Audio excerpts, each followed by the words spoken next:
So I think school choice in this regard is a little overrated. We could talk about Einstein, and at no point in that conversation are you going to say, what college did he go to? That's not in the conversation. Neil deGrasse Tyson, arguably the most famous astrophysicist in the world. He has a net worth of $7 million.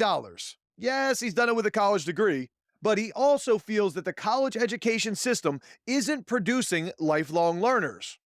Now, let's hear the cold truth about college from the mind and mouth of Neil deGrasse Tyson. School didn't train you to embrace curiosity. Right. That learning was a chore, and now the chores are over. Yeah. So I think the educational system needs an adjustment. Forget whether or not you go to college, because you're going to spend more years not in school than in school, even if you do go to college. What you want, I think, are lifelong learners, lifelong curiosity. If you look at the biggest shakers and movers in society, in practically any field, none of them were valedictorians. The most, if you've read a lot of business, you know CEOs were never the top of their class, or entrepreneurs were never the top of their class. They were too distracted by other thoughts and ideas. And look at Richard Branson, who his headmaster said, you'll either be in prison or be a millionaire. That's right. And he ended up a billionaire. That's right. Because he was not following these educational rules about what would enable a teacher to judge that you will go far. And my grades in school were pretty average. Because they were average, no teacher at any time in my life, K through 12, 16, and 20, okay, would have ever said, see that guy Tyson? Watch him, he'll go far. None of them. I think somehow in our society we're hell-bent on the answer. The right answer. Because when it's the right answer, it's the right answer. And when it's the wrong answer, it's not the right answer. Consider this following example. Imagine you have a spelling bee. This is contrived, but it makes the point. There's a spelling bee, and you have to spell the word cat. Okay. So one student spells it C-A-T. Person got it right. The next person spells it K-A-T.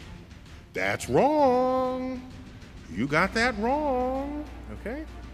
Third person spells it X-Q-W. Do you realize that is marked equally as wrong with the K-A-T?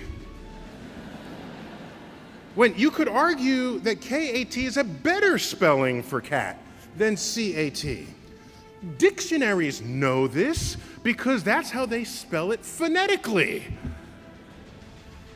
And so we've built a system for ourselves where there's an answer and everything else is not the answer, even when some answers are better than others.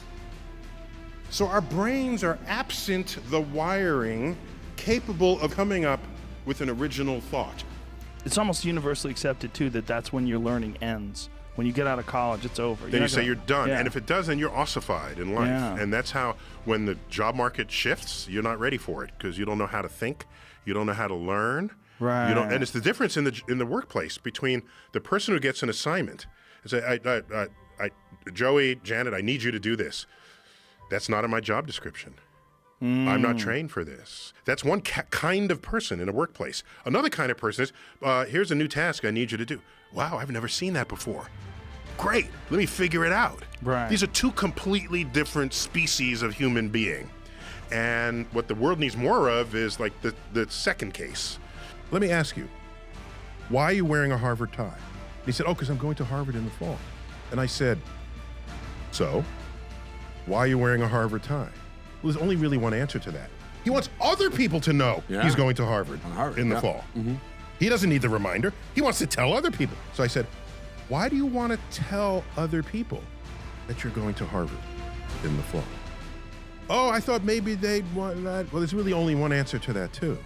It's he wants higher luminosity shed upon him by these people for them knowing this fact. I'm worried, really, about how much fuzzy thinking is going on in the world. Fuzzy thinking, people just not thinking straight. And I try to think hard about what was behind it. And I reflect on a time with my sister. My sister is younger than I am, 4 years older. So I'm like a whole school ahead of her, right? So I'm graduating high school, she's entering high school. I'm graduating college, she's entering college. And so one time I said, so Lynn, where do you want to go have lunch today? Because I had some cash and and she said, well, what are my choices? And it was odd because I didn't realize until that moment that she was not yet capable of simply coming up with a fresh idea. Why? Because she'd spent her whole life taking multiple choice tests. So I ask a question, she wants choices in front of her to pick from. This would continue the whole life. And then I tested this with other people. People want choices. And I realized maybe it's hard to just think originally and come up with a fresh thought that the person who's offering the question hadn't thought up yet. A person is so much more than the numerics of their GPA, that if you only focus on a GPA, you will lose people. There'll be people who will go unrecognized, unsupported, unidentified in the school system. You spend the first years of a child's life teaching it to walk and talk, then you spend the rest of its life telling it to shut up and sit down. This is the wrong combination. So speaking as an educator, I think a missing component of school is it the teachers? Is it the curriculum? I don't know. But when you get out of school, you should say to yourself, damn, I want to learn more. And maybe the school, rather than judging you whether you have passion, they should find ways to instill passion within you. And then you're graded by how much more passion you had after the class than you did before, rather than how much you walked in there with. If you're an employer and two candidates come up looking for a job, and this is, again, a contrived example, and you're interviewing the two candidates, and you say, oh, as for part of this interview, I just want to ask you, what's the height of the spire on this building that we're in? And the candidate says, oh, I was an architect. I've majored in architecture for a while, and I memorized the heights of all the buildings on campus. I know. The height of that spire is 150 feet. In fact, 155 feet tall. Okay, turns out that's the right answer. That's the right answer. And the person came up with it in seconds. That person goes away, the next candidate walks in. Do you know the height of the spire on this building? The candidate says, no, but I'll be right back. Person runs outside, measures the length of the shadow of that spire on the ground, measures the length of her own shadow, ratios the height to the shadows, comes up with a number. Runs back inside, it's about 150 feet. Who are you going to hire? I'm hiring the person who figured it out, even though it took that person longer, even though the person's answer is not as precise.